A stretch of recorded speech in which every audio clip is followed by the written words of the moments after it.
mettre dans son plan de contrôle quand on a beaucoup de matières premières. Vous êtes nombreux à avoir une multitude de matières premières et en face un budget limité pour réaliser vos analyses.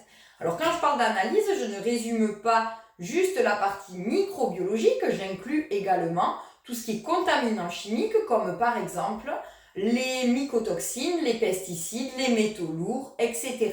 Donc ça, c'est très important. Et d'ailleurs, si vous ne faites pas des analyses chimiques, je vous invite à les intégrer dans votre plan de contrôle. On ne fait pas juste un focus sur la microbiologie. Ensuite, c'est comment prioriser. Comment faire qu'on va analyser plutôt telle matière première qu'une autre.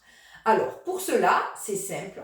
Posez-vous la question par rapport à est-ce que cet ingrédient est majoritaire dans vos formulations et est-ce que dans le cadre du produit fini, ce produit fini est beaucoup consommé dans le cadre d'un repas ou beaucoup moins consommé.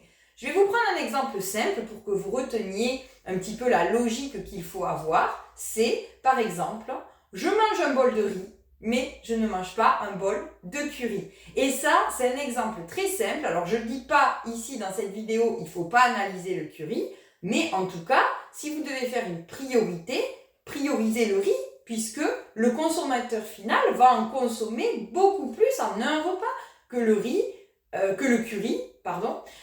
Donc du coup, c'est important de faire cette priorité en fonction. Dans un second temps, bien sûr, il vous faudra analyser le curry, mais peut-être moins fréquemment que le riz, puisque le consommateur final sera moins exposé au danger, par exemple, de contamination chimique quand il va consommer du curry, plutôt que s'il y a, par exemple, du plomb dans le riz, ça sera beaucoup plus grave pour le consommateur.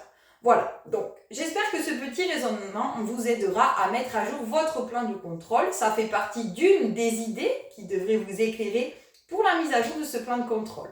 En tout cas, si jamais vous avez des questions, n'hésitez pas à nous écrire. N'oubliez pas de vous abonner à notre chaîne YouTube. Et en attendant, je vous souhaite une très belle journée et je vous dis à très bientôt.